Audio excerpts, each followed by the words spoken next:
ओम नमो भगवते रुद्राय। स्वागत है आप सभी का हमारे चैनल पर। आज के इस वीडियो में आप सुनेंगे मंगलवार के प्रदोष व्रत की कथा।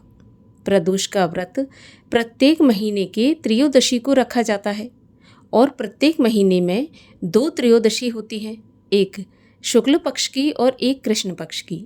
और जब त्रयोदशी तिथि मंगलवार की होती है तो उसे मंगल प्रदोष या भौम प्रदोष के नाम से जाना जाता है।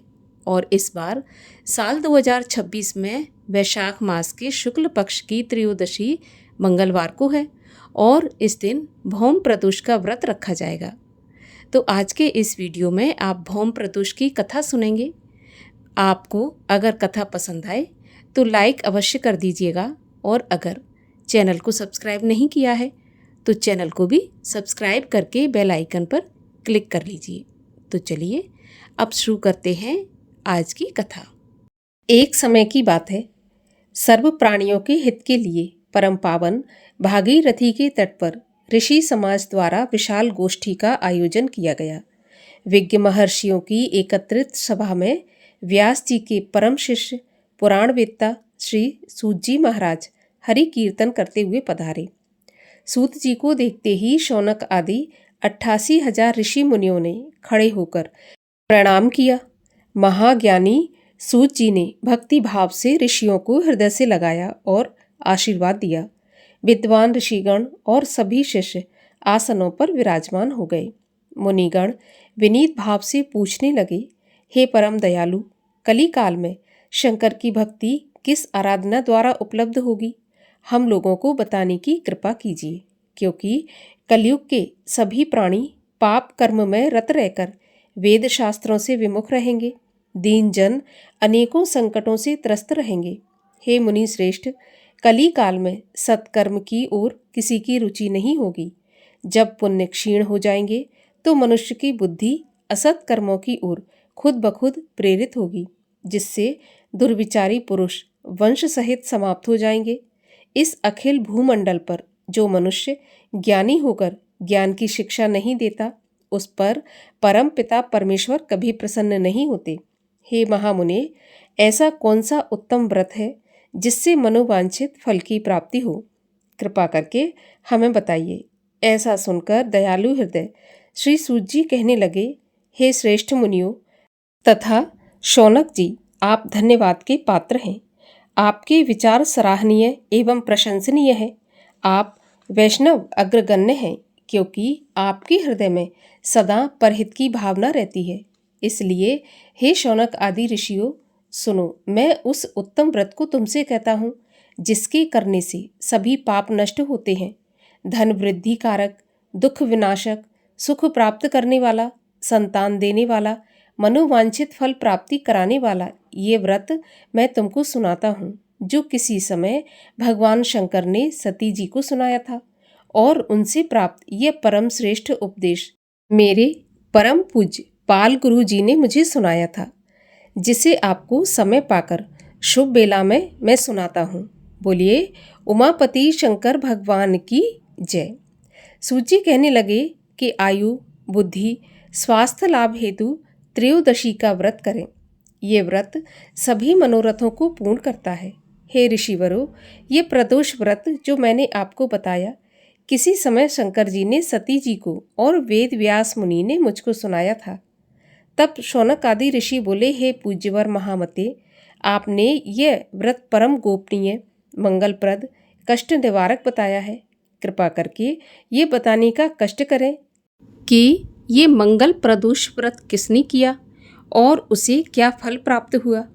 श्री सूत जी बोले, हे विचारवान ज्ञानियों, आप शिव के परम भक्त हैं। आपकी भक्ति देखकर मैं आपसे व्रती पुरुषों की कथा कहता हूँ, सो ध्यानपूर्वक सुनो। श्री सूत जी बोले, मंगलवार का दिन व्याधियों का नाशक है। इस व्रत में एक समय व्रती को गेहूँ और गुड़ का भोजन करना चाहिए। देव प्रतिमा पर लाल रंग का फूल चढ़ाएं और स्वयं लाल वस्त्र धारण करें।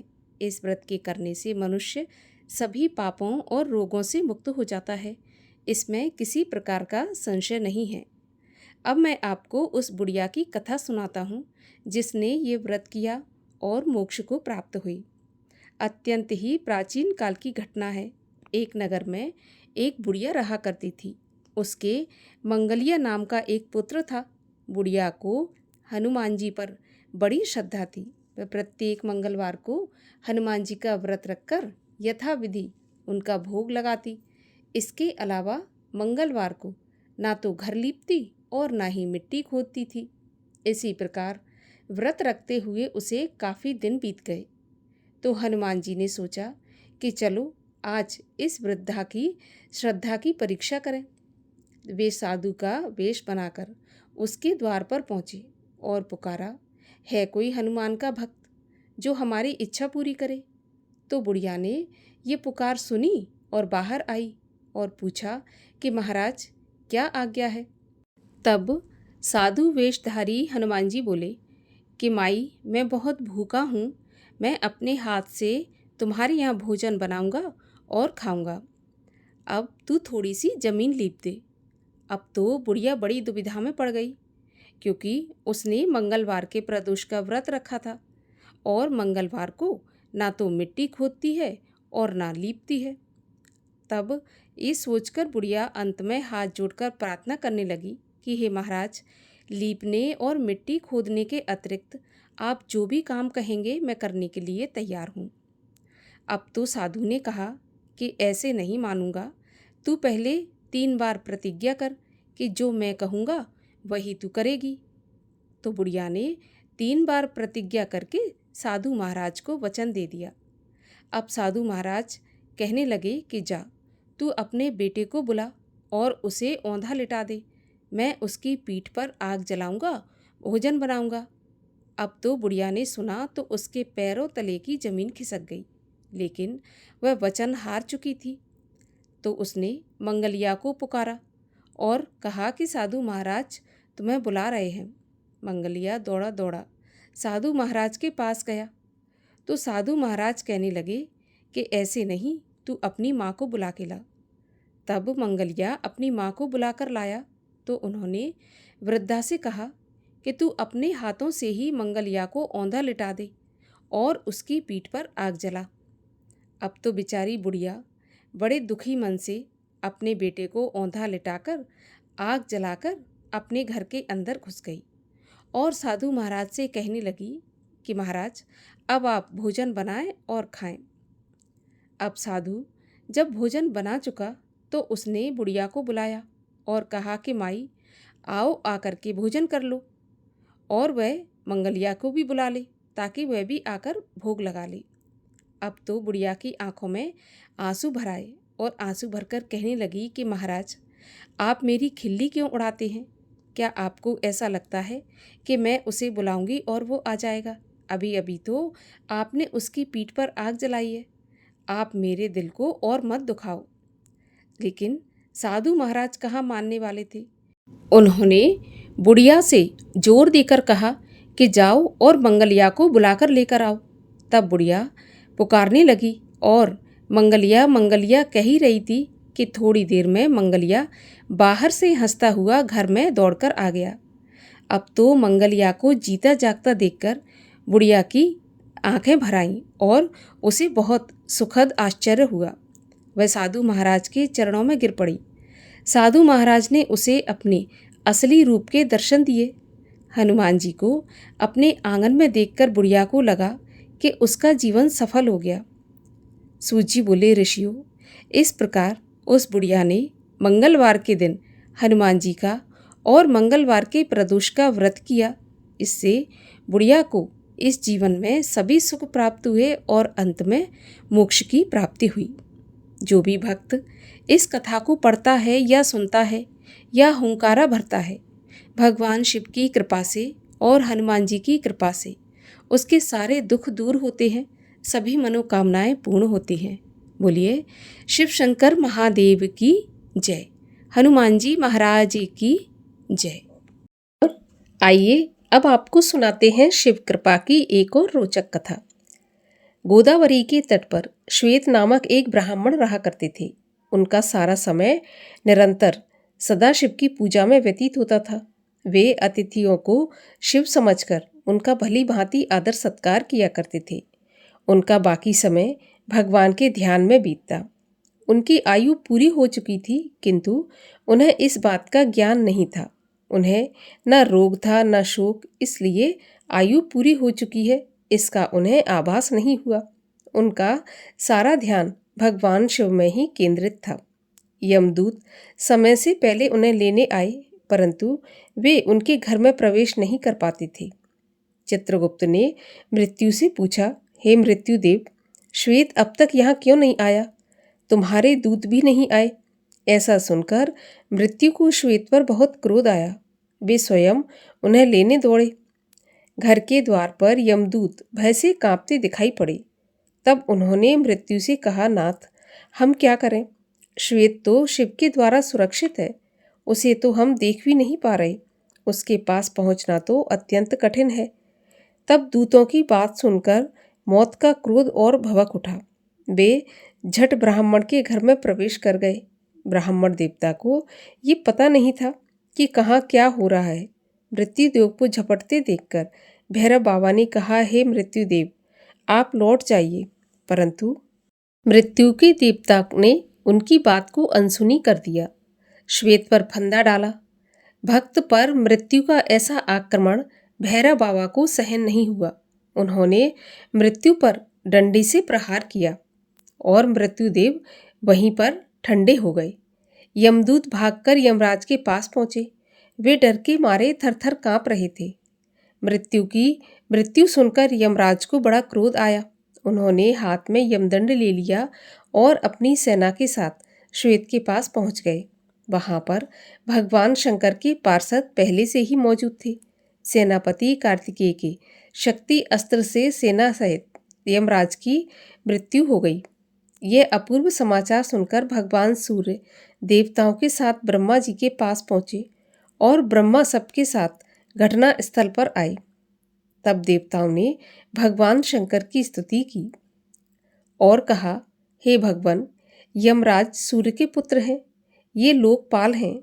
इन्होंने कोई अपराध या पाप नहीं किया, अतः इनका वध नहीं होना चाहिए। इन्हें जीवित कर दें, नहीं तो अव्यवस्था हो जाएगी। हे भगवान, आपसे की हुई प्रार्थना कभी व्यर्थ नहीं होती। भगवान आशुतोष ने कहा, मैं भी व्यवस्था के पक्ष में हूँ। वेद की एक व्यवस्था है, जो मेरे अथवा भगवान विष्णु के भक्त हैं, उनके स्वामी स्वयं हम लोग होते हैं। मृत्यु का उन पर कोई अधिकार नहीं होता। यमराज के लिए ये व्यवस्था की गई है कि वे भक्तों को अपने अनुचरों के साथ प्रणाम करें। इसके बाद भगवान आशुतोष ने नंदी के द्वारा गौतमी गंगा का जल मरे हुए लोगों पर छिड़कवाया। तब उसी क्षण सभी के सब स्वस्थ होकर खड़े हो गए। और आइए अब करते हैं सब मिलकर भगवान शिव की आरती। ओम जय शिव ओमकारा प्रभु हर शिव ओमकारा ब्रह्मा विष्णु सदा शिव अर्धांगी धारा। ओम जय शिव ओमकारा एकानन चतुरानन पंचानन राजे हंसासन गरुड़ासन वृषवाहन साजे। ओम जय शिव ओमकारा दो भुज चार चतुर्भुज 10 भुज ते सोहे तीनों रूप निरखता त्रिभुवन मन मोहे। ओम जय शिव ओमकारा अक्षमाला वनमाला मुंडमाला धारी चंदन मृगमद सोहे भोले शुभकारी। ओम जय शिव ओमकारा श्वेतांबर पीतांबर बाघंबर अंगे सनकादिक ब्रह्मादिक भूतादिक संगे।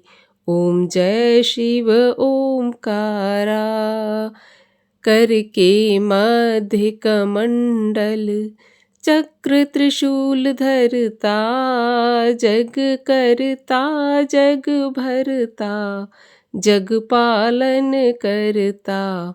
ओम जय शिव ओमकारा। ब्रह्मा विष्णु सदा शिव, जानत अविवेका, प्रणवाक्षर के मध्य ये तीनों एका। ओम जय शिव ओमकारा। त्रिगुण शिव जी की आरती, जो कोई जन गावे, कहत शिवानंद स्वामी, मन वांछित फल पावे। ओम जय शिव ओमकारा। बोलिए शिव शंकर महादेव की जय।